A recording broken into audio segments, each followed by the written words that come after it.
Imagine living in a place where survival is just, well, it's a daily question. Yeah, absolutely. You wake up, and the environment outside your front door is completely unpredictable. I mean, in a scenario like that, you'd naturally assume that hoarding resources, specifically saving money for an emergency, would just be pure instinct. Right. It should be. It should be a reflex, like hardwired into our biology to protect ourselves against the unknown. But when we actually look at the data from a war-torn nation like Afghanistan, we uncover this incredibly suffocating reality. Like, guess how many adults there have a bank account? Only 4%. It's a completely sobering statistic. 5%. Exactly. And I mean, it becomes even more stark when you look really closely at the specific population we're examining in today's deep dive.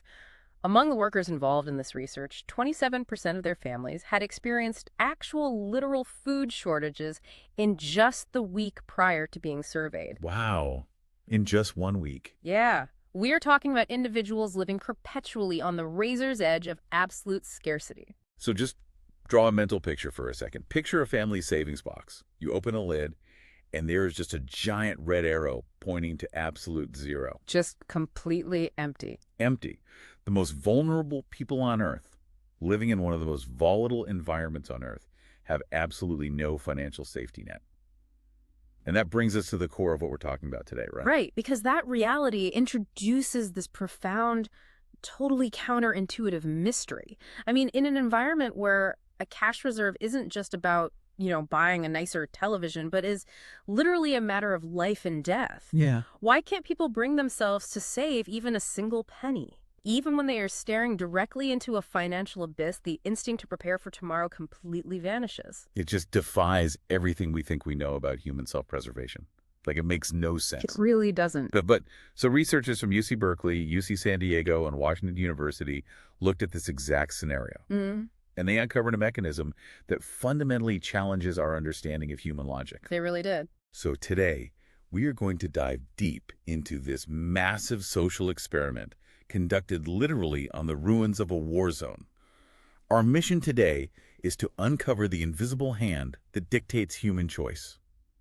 We're going to reveal the ultimate weakness in our so-called rationality and, honestly, show you how unseen default settings are quietly running every single aspect of your life. And, to understand the sheer scale of this, we really need to look at the environment where this whole thing played out. Let's set the stage. Right. So between 2014 and 2016, these researchers partnered with Roshan. And at the time, Roshan was Afghanistan's largest mobile telecom operator. Okay. They set up an experiment involving nearly 1,000 employees across 6 conflict-heavy regions, places like Kabul, Kandahar, Herat. I want to just pause on that setting for a moment because I think it's critical. It's the whole point. Yeah. Right.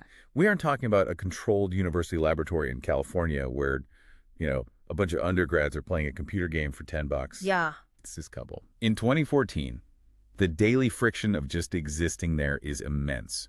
Physical banks are incredibly scarce, and traveling to one carries real, actual physical risk. Which is exactly why Roshan utilized a mobile phone wallet instead. So it was called M-Paisa. Ah, okay. So through this digital wallet, they introduced a brand new, fully automated savings product for their employees. They called it M-Pasandaz, which actually translates to savings in Dari. So they're bypassing the brick-and-mortar bank entirely. It's like skipping the invention of the post office and go straight to email. You just need a cell signal. That's a great way to put it. That leapfrogging technology is what made the experiment mechanically possible. But the location, Afghanistan, is what makes the data so bulletproof. Because the stakes are so high. Exactly. It is the ultimate stress test for human behavior. I mean, Think about it. In Western countries, if you want to study why people save for retirement, the data is just hopelessly muddied. Oh, totally. You've got 401ks, weird tax loopholes. Right. Complex tax codes, matching schemes, cultural expectations, this massive financial literacy industry. But in Afghanistan, those variables are stripped away. Right. There are no complex tax incentives to confuse the issue. It is pure, raw decision-making in a highly unstable environment. It's like trying to study aerodynamics inside a hurricane. Like, if human behavioral theories actually hold up, testing them in the most chaotic environment possible is the ultimate proof. Absolutely. So I want you, the listener, to just put yourself in the shoes of one of those Roshan employees. You are handed a digital wallet on your phone in a place where physical cash could easily be stolen or lost or just subjected to extreme inflation. If someone offered you a secure digital way to build a safety net, you'd assume the line to sign up would be out the door. Traditional economics certainly assumes that. I mean, the entire foundation of classical economics is built on this premise of the rational actor. Right, like we're all walking calculators. Exactly. This theory argues that human beings are calculating machines. We supposedly assess all available information, weigh the costs and benefits, and consistently make choices that maximize our own personal utility. If an action benefits us, we take it. If you drop a $100 bill on the sidewalk, a rational person picks it up. It's free money. Right. So the researchers decided to test this exact theory by offering the Roshan employees an incentive that was, frankly, mind-boggling. They introduced a 50% employer match. Wait, a 50% return on investment, guaranteed. Guaranteed. If an employee chose to save a portion of their monthly salary in this new M-Pasandaz account, the company would give them 50% more. That is insane. Absolutely free. The only string attached was that they had to leave the money in the account for 6 months. After that, they could withdraw everything, their savings, plus the massive subsidy. Free money. Yeah. Zero effort required beyond opting in. I mean, I have an employer match on my retirement account, and it is nowhere near 50%. And I still consider it the most vital financial decision I make every year. Anyone would. So what did the employees do? They must have jumped on it. You would think. But when the default setting of the app was opt-in, meaning the employee had to actively choose a percentage of their salary to save to get that free money, Yeah. 39% of the employees in that group chose to save zero. Wait, no. Let me process that. Yeah. Almost 4 out of 10 people looked at a guaranteed 50% financial return in a country where a quarter of families are facing food shortages, and they walked away. They left the money right on the table. That's like a slap in the face to everything we assume about logic. If my boss offers me a 50% match in a war zone, my very first thought isn't, yay, free money. My first thought is, this is a scam. What's the catch? Which is super fair. Right. Did the employees just distrust the telecom company? Maybe they thought the company was going to confiscate the funds, or they feared hidden fees would just eat up the principal. It's a completely logical theory, and honestly, it's exactly what the researchers investigated first. But they extensively surveyed the participants and controlled for institutional trust. Yeah. Roshan was a highly respected employer, and the employees fully understood the terms. They knew it wasn't a scam. The failure to participate wasn't driven by a fear of corporate theft at all. So it wasn't a trust issue. No, it was a genuine structural failure of the rational actor model. That is wild. So we have nearly 40% of a vulnerable population actively refusing a massive financial lifeline. If human beings aren't rational calculators, what are we? Well, that question leads to the massive twist in this experiment, and this twist fundamentally rewrites our understanding of human motivation. Okay, lay it on me. So the researchers set up a second group of employees. This group received zero financial match, no subsidies, absolutely no free money from the company. Literally nothing to incentivize them. Nothing financial, no. But their account was simply defaulted to automatically save 5% of their salary. Oh, interesting. Right. They didn't have to fill out a form to start saving. The system just assumed they wanted to save 5% and set that as the baseline. But crucially, they were completely free to opt out at any single time if they wanted their full paycheck. Just quick text to stop it. Okay, let me make sure I'm getting this. The first group is offered a fortune to actively start saving. The second group is offered absolutely nothing, but they are automatically opted in from day one. Exactly. And the data from that second group is staggering. Yeah. The participation rate for the group with no match, but a 5% default setting, skyrocketed by 40 percentage points compared to those who had no match and an opt-in requirement. 40 percentage points. That is a massive behavioral swing. But how does it compare to the group that was actually offered the free money? See, this is the golden equation of the entire study. The participation rate for the 5% default group with absolutely no financial match was exactly the same, around 57%, as the group that had to actively opt in to get the 50% match. Wait. Are you kidding me? I am not. $0 spent equals a 50% cash match in terms of getting people to save. Exactly the same participation rate. That completely shatters classical economics. I mean, you're telling me changing one single line of digital code, just the default starting point on an app, had the exact same behavioral power as spending a fortune on corporate subsidies. It did. And the implications for how we structure society are enormous. Whether you're a business trying to get employees to save or, a government trying to implement public health measures, this proves you can achieve massive behavioral shifts without spending a single dime. Wow. You don't always need to bribe people to do the right thing. You just have to rearrange the architecture of the choice itself. Okay, but let me play devil's advocate here for a second. What's that? If my company suddenly defaults me into a 5% savings plan, I might just think, well, the HR experts know what's best for my finances. They probably analyzed my salary and determined 5% is the optimal amount, so I'll just trust their recommendation. Right. So couldn't this just be an example of blind trust in authority? Like they think it's expert advice. It's a great point. Behavioral economists actually call that the endorsement effect. It's the assumption that the default is a piece of expert advice. But the researchers anticipated this exact counter-argument and actively dismantled it. Really? How did they do that? During the mandatory training sessions for the savings product, they made it explicitly, undeniably clear to the employees that the default rates, whether a person started at 0% or 5%, were assigned by a random lottery. Oh. Yeah. They literally explained the randomization process to them. And to ensure the message actually landed, they surveyed the employees later. And did they get it? 75% of them perfectly understood that their default rate was decided by a random coin toss. Okay, that is hilarious. So they knew it wasn't a strategic recommendation from some benevolent employer. 3/4 of them were fully aware that the 5% number was literally pulled out of a hat by a computer. Exactly. They knew there was no scientific or financial basis for the specific rate they were assigned, yet they still chose to remain on that randomly assigned path. That's crazy. The endorsement effect just cannot explain this behavior. So it's not a conspiracy of trust. All right, let's look at the physical mechanics then. Was it just too hard to change? Because, anyone who has ever tried to cancel a gym membership knows that companies will deliberately create a bureaucratic maze to trap you. Oh, absolutely. Did the employees have to, fill out 50 forms in triplicate, get them notarized, and fax them to a different city? Nope. The researchers eliminated physical friction completely. 97% of the employees surveyed completely understood the rules of the product. 70% knew the exact mechanical steps required to change their contribution rate. And was it hard to do? It was almost comically easy. Changing it required a single free phone call or just a simple text message to the HR department. The text message. 1 second of effort and the change was immediately processed. Okay, so the door is wide open, the lock is broken, the path is completely clear, and yet they still refuse to walk through it. Yep. It's not physical laziness. It's not bureaucratic red tape. The friction stopping them isn't in the physical world at all. Right. The friction is entirely psychological. But then the question is, what kind of psychological friction? We have to systematically eliminate the possibilities. Well, the most obvious one to me is that they just forgot. We are talking about people living in a conflict zone.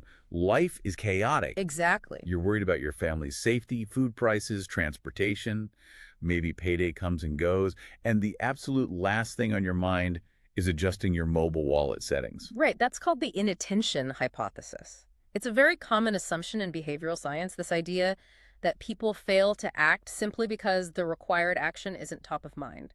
Makes perfect sense. So to test this, the researchers deployed a highly aggressive intervention. On payday, they blasted the employees with official SMS reminders. Just a digital tap on the shoulder. Honestly, more like a blinding spotlight. The text messages were incredibly explicit.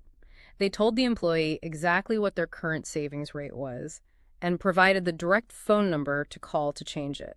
There was zero ambiguity. Okay, so if forgetting was the problem, these texts should have caused a massive wave of phone calls to HR. You'd think. What did the data actually show? The texts did practically nothing. Really? After receiving the SMS blast on payday, only 2.6% of the employees actively switched their savings rate. 2.6%. That is a statistical rounding error. It really reminds me of that phrase, you can't wake a pretend sleeper. That is a phenomenal analogy. It's perfectly accurate. If someone is genuinely asleep, like if they have genuinely forgotten, shaking them wakes them up. But if they are actively pretending to sleep because they just don't want to engage with you, no amount of shaking will make them open their eyes. It's so true. Think about the notifications on your own smartphone. The software update bubble, the inbox alert, the reminder to reorganize your digital files. You swipe them away every single day. Every day. The problem isn't that you don't see them perfectly well. The problem is what the notification represents. It represents a task. It represents a cognitive load that you are actively, desperately avoiding. And that avoidance leads us right to one of the most fascinating discoveries of the whole study. It's the invisible tyranny of mental math. Ooh, tell me about that. So the researchers tried multiple different interventions to get people to actively engage with their savings rate. They did surveys, they sent texts, they held general informational sessions. And let me guess, nothing worked. Almost all of it failed completely. Only one specific intervention actually moved the needle. What was it? A face-to-face financial consultation. Okay. But the details really matter here. It wasn't just the act of chatting with an HR representative that worked. They actually broke the consultation down into specific modules to isolate the active ingredient. Oh, that's smart. And the data showed that the intervention only became effective at the exact moment the HR rep pulled out a physical calculator and did the math for the employee. Showing them the tangible numbers, like if you save 5%, here is exactly how many Afghanis you will have in 6 months. If you save 10%, here's the exact balance. Yes, exactly. When they used the calculator to clear away that mathematical fog, the rate of people actively switching their savings behavior jumped to 11.5%. Wow. So if physical friction isn't stopping them, and inattention isn't stopping them, what we're really looking at is a literal allergy to mental math. It goes way deeper than an allergy. Figuring out how different percentage rates will impact your future wealth isn't just a mild annoyance. For the human brain, it is a profound cognitive burden. It hurts. It literally does. Brain power is biologically expensive. It consumes massive amounts of glucose. And when you are already living under the crushing stress of poverty and physical danger, your cognitive bandwidth is completely maxed out. Yeah, think about doing your taxes. You have all the paperwork on your desk. You know for a fact that spending 2 hours filling out the forms will result in, say, a $2,000 refund. Right. But the sheer cognitive weight of opening that spreadsheet makes you want to, scrub your kitchen floor instead. The brain perceives the complex calculation as a literal threat to its energy reserves. Now multiply that tax season dread by the daily stress of living in a war zone. People are terrified of doing the mental math of their own poverty. Man, that's dark. It is. Confronting the reality of exactly how little money you have and calculating exactly how much it will hurt to part with 5% of it today, it causes genuine psychological distress. So it's not that they don't want a secure future. It's that the brain experiences financial planning as a form of physical pain. It's like trying to run a heavy 3D rendering program on a 10-year-old laptop with no RAM.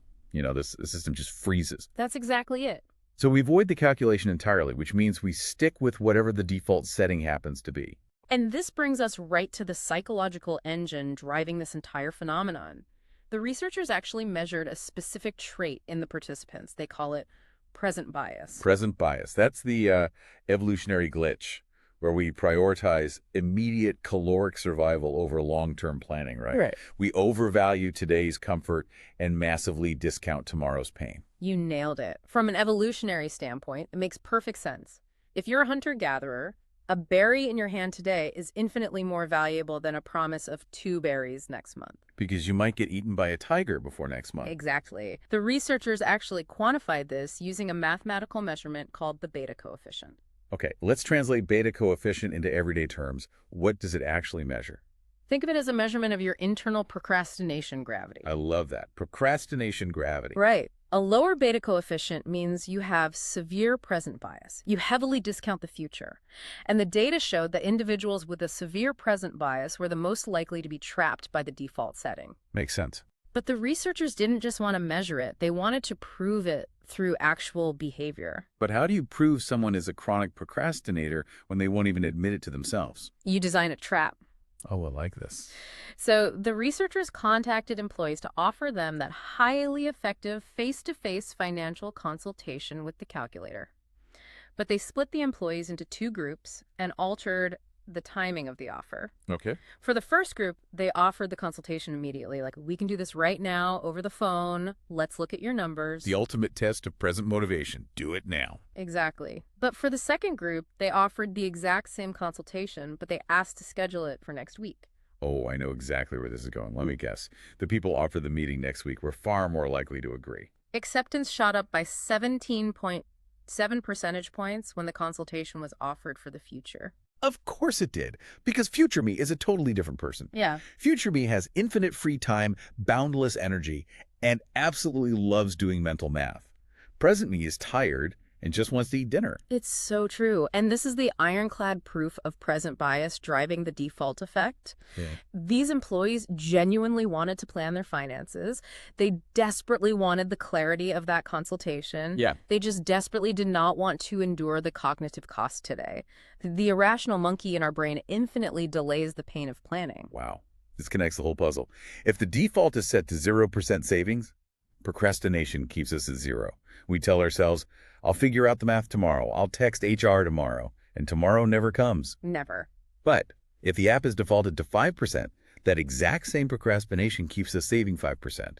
We weaponize our own worst habit. Exactly. The very flaw that keeps us impoverished can be flipped to effortlessly build our wealth. It is an incredibly elegant solution, but we do have to pause here and address the ethical reality of what we're talking about. Right.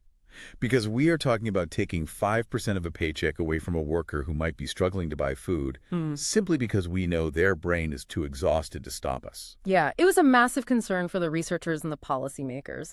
If you automatically divert 5% of someone's take-home pay in a low-income bracket, do they panic? Do they feel starved? Do they have to take out predatory loans just to cover the gap? You're playing with live ammunition when you alter the cash flow of the poorest demographic. You really are. So what did the surveys reveal about their psychological state? After being defaulted into saving, did they panic? It revealed what I can honestly only describe as a miracle of a mindset reset. Really? Yes. The researchers measured a comprehensive financial security index. It's this metric combining their anxiety levels, their perceived ability to handle emergencies, and their overall financial confidence. Okay. And the data showed that the financial security index of the group defaulted into saving actually rose by 0.11 standard deviations. Wait, let's break that number down. They didn't just feel a little better. Statistically, their sense of financial security saw a massive, measurable leap. A huge leap. To put it simply, the panic of living paycheck to paycheck significantly faded. They had less cash in their pocket, but felt more secure. And not only that, but the survey tracked a specific belief statement. The statement was, I am too poor to save. Okay, a very common belief. Extremely common. But among the workers who are defaulted into the 5% savings plan, the number of people who agreed with that statement absolutely plummeted. Oh, wow. So the default didn't just pad their digital wallets. It fundamentally rewired their financial identity. Yes. They realized they could survive on 95% of their paycheck. Yeah. They didn't starve. The world didn't end. And suddenly the psychological narrative shifted. They went from feeling like helpless victims of poverty to individuals capable of building wealth. The default acts as a set of psychological training wheels. When you're paralyzed by the fear that you cannot afford to save, taking that first active step is absolutely terrifying. The cognitive barrier is simply too high. You're just frozen. Right. But the default choice forces the step upon you, gently. And in doing so, it provides experiential proof to the brain that the impossible is actually painless. But training wheels eventually have to come off. I mean, a behavioral nudge is great, but does it create a lasting change, or are they just passively flowing along until the system changes again? Like, what happened when the 6-month experimental period ended? This is where we see the long-term counterattack of active choice. So after 6 months, the experiment concluded. All of the employer-matched subsidies were taken away. The free money was completely gone. Completely gone. The employees were informed that if they wanted to keep using the M-Pasandaz account, it would purely be their own money, and they had to make an active, totally voluntary choice to continue. The moment of truth.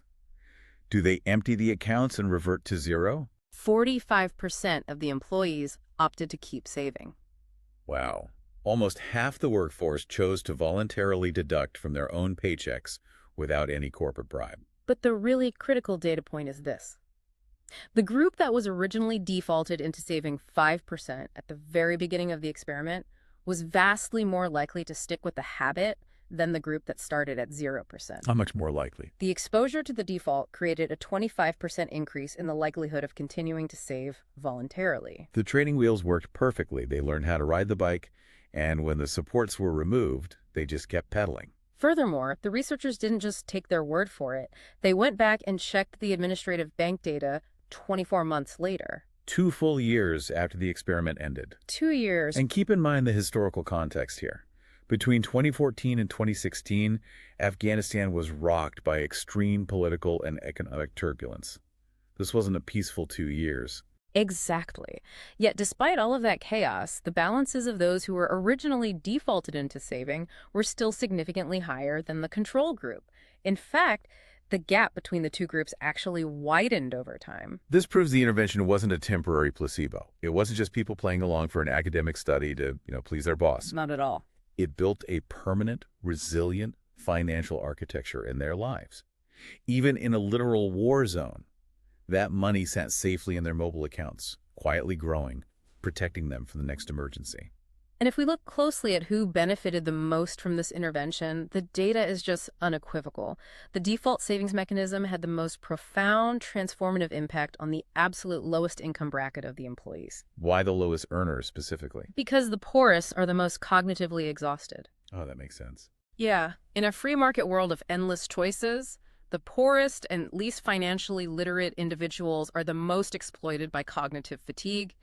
If you work a grueling 12-hour physical shift, the last thing you have the biological energy for is comparing compound interest rates, reading complex banking terms, and fighting through the friction of account creation. Right. The wealthy can afford to hire accountants to optimize their choices. The poor are left to navigate a maze while blindfolded. Defaults act as the ultimate digital safety net. It's a gentle embrace for the vulnerable that requires absolutely zero learning cost. You don't need a degree in finance to benefit from it. And if we zoom out to the macro picture, the implications of this go far beyond a single telecom company. Policymakers and developmental economists view this specific mechanism as a vital tool for systemic survival at the state level. How so? Well, consider Afghanistan's future public sector pension obligations. Projections indicate that pension payouts are on track to consume a staggering 1/3 of the entire national budget in the coming decades. 1/3 of a national budget dedicated purely to pensions. That is a fiscal death spiral. A state cannot function if 1/3 of its revenue locked up in legacy payments before it even pays for roads or schools or defense. Exactly. So for a fragile state facing fiscal collapse, moving from a traditional state-funded welfare system to a system where citizens automatically fund their own savings is critical. Right. But you cannot make that transition if citizens refuse to save. Therefore, automated default contribution plans aren't just a neat psychological trick for an app. They represent what might be the only mathematical way to prevent total state bankruptcy. Which brings us to the brilliant delivery mechanism that made this all possible in the first place. We touched on the mobile phones earlier, but it really deserves a deeper look. Because in developing nations, the physical infrastructure of finance is just broken. Only 22% of adults in these regions have formal bank accounts. Yet mobile phone penetration in those exact same regions is over 90%. It's crazy. In places like sub-Saharan Africa, the number of mobile wallets has already massively surpassed traditional bank accounts. Mobile money is the great equalizer. It allows millions of unbanked wage earners to leapfrog the traditional banking system entirely. You don't need to pour concrete, build vaults, and hire armed guards for brick-and-mortar banks in Kandahar. You just need a cell tower. That's it. The mobile phone becomes the financial hub, bringing the power of behavioral defaults directly into the pockets of the people who need it most. The mobile revolution is the hardware, but the default setting is the software running the world. And it is crucial to recognize that this isn't just an Afghanistan story. Oh, definitely not. The exact same behavioral quirk, our paralyzing fear of active choice, it rules the modern developed world just as absolutely. We think we're immune because we have credit cards and 401ks. But human biology is identical across borders. Absolutely. Think about organ donation. Oh, that's a perfect example. It is a decision of profound moral and personal weight. But in Western countries like the United States, where you must actively opt in to be an organ donor, meaning you have to explicitly check the box at the DMV, the consent rate generally hovers below 30%. Below 30%. Yeah. Because checking the box requires contemplating your own mortality, which is the ultimate cognitive burden. So we just avoid it. Right. But look at European countries like Sweden or Austria. They use a presumed consent model. You are considered an organ donor by default unless you actively check a box to opt out. And what's the rate there? In those countries, consent rates rocket to over 95%. 30% versus 95%? Millions of lives saved or lost, not because of a difference in cultural morality or religious belief, but simply based on which box the government pre-checked on a bureaucratic form. It's staggering, and the exact same logic applies to default vaccine schedules in public health. It applies to tech privacy settings. When a company like Apple changes the default setting on an iPhone from allow tracking to ask app not to track, billions of dollars instantly shift within the global advertising industry, purely because users will not expend the energy to change the default. It's an incredibly humbling realization. I mean, we all walk around believing we are the rational captains of our own ship, carefully navigating the waters of our lives. But the reality is, whoever draws the map is the one actually steering the ship. Exactly. We aren't navigating, we're just flowing down the path of least resistance, like water down a hill. And that leads us to the ultimate, somewhat uncomfortable philosophical peak of this research. We have established that defaults undoubtedly save lives. Yes, they do. They build vital wealth for the poor, they protect the most vulnerable members of society from their own cognitive exhaustion, but they also reveal a deeply unsettling truth about the fragility of human cognition. Right. Because if our most profound choices, our financial survival, our bodily autonomy and organ donation, our digital privacy, if they were so easily manipulated by simply changing a default checkbox on a screen. How much free will do we actually possess? Exactly. That is the defining question of behavioral economics. When welfare economics utilizes sophisticated algorithms and choice architecture to quietly decide what is best for us, the line between assistance and coercion begins to blur. It really does. At what point does a warm, protective safety net become a web of invisible control? Who gets the authority to decide what the best default is? Is it your employer? The government? A tech monopoly in Silicon Valley? It is genuinely chilling when you look at your own life through this lens. Every app you use, every streaming subscription you sign up for, every retirement plan you have at your job, it is running on a default parameter designed by someone else. Someone else who knows exactly what they're doing. Right. Someone who knows exactly how human psychology works. Someone who knows that your brain will experience physical pain if you try to do the mental math required to change it. They are banking on your present bias. They are monetizing your procrastination. But knowledge is the antidote to manipulation. Recognizing the invisible power of defaults is the vital first step to reclaiming your agency. That's the hope, anyway. Once you understand that your brain is wired to avoid the friction of choice, you can begin to consciously override it. So let's recap this incredible journey. We started in the war-torn landscape of Afghanistan, looking at a population facing food shortages and extreme instability. We saw how even a massive 50% cash subsidy couldn't convince people to overcome the cognitive burden of saving. Right. Yet a simple invisible 5% default setting skyrocketed participation by 40 percentage points, achieving the exact same result without spending a single dime. We learned that we are not rational calculators. We are cognitively exhausted procrastinators who are terrified of mental math. And we saw how weaponizing that very procrastination, using a default to bypass our present bias, can fundamentally rewrite our financial identity, transforming someone from a victim of poverty into a master of their own fate.